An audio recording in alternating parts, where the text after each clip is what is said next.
When is your shit? When do we hear you? Oh, I'm the wacky wake up guy. I'm on. I'm the morning guy. Waka, waka, waka. The morning zoo. Yeah, I'm on 5 to 10 a.m. every Monday through Friday. So.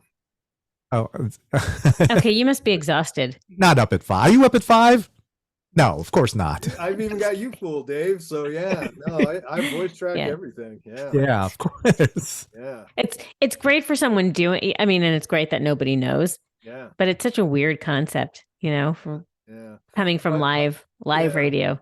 One of the things that I forgot to mention when we were talking is I did run a satellite radio network at one point in my career, and I had 18 affiliates from Portsmouth, New Hampshire, all the way to Maui, Hawaii, and we had to cut individual breaks for all 18 of those stations, 4 breaks an hour.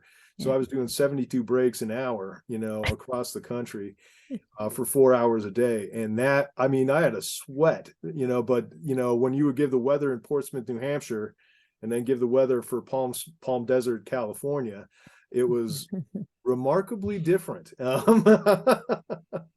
So that's how I actually learned how to, be a part of a market without being a part of the market, which was crazy. That was boot camp for a radio guy right there. When was that? When were you doing that? That was so when I first moved back from California to Denver, there was this thing called Radio One Network. It's now Weight Radio Networks, and they were headquartered in Denver, and they hired me to be the PD for their alternative rock station, and then they moved to Omaha, Nebraska.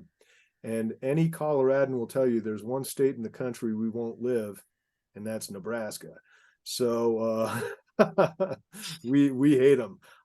So I refused to move, and that's when I started working for KCUV at that point. Is that a football thing?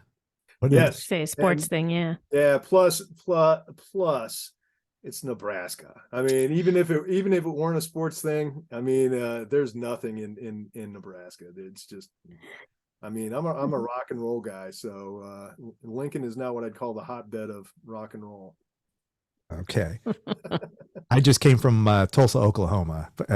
Very much a good rock and roll town. Well, Tulsa's got the Bob Dylan Museum now. They got Kane's Ball. That's a happening town. I actually think Tulsa's got it going on. So they really do. I loved it there. I had a great time. My one day there. Nice.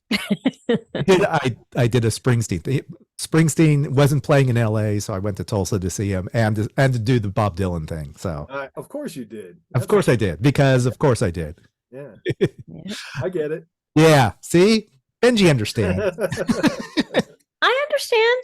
I am not saying that I relate to the Springsteen thing, but I understand the concept.